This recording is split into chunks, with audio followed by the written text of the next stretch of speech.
Hi, Ziggy back again from STREAMLINE. I just wanted to show off our new 2021 Transit Custom. Here it is.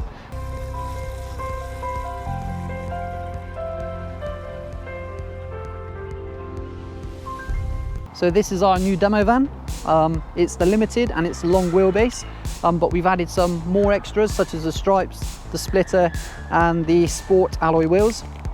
Let's take a look inside.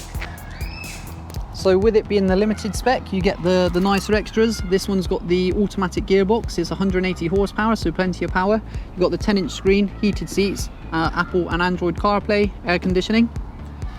Let's take a look and see what's in the back. So on this demo van, we've gone for the Smart Tank 650. It's a RODI, so full filtration on here.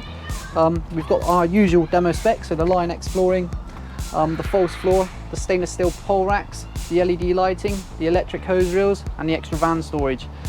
This has been equipped to make sure there's plenty of storage space so we can take lots of equipment with us on demonstrations. Let me show you around the side. So plenty of floor space on this one, storage rack here, storage rack on the back, and this one's also got the Thermo 2 heatwave hot water system. We've also got LED lighting on the side here as well. If you have any questions regarding our van packages, just give me a call or drop us an email. Thanks a lot.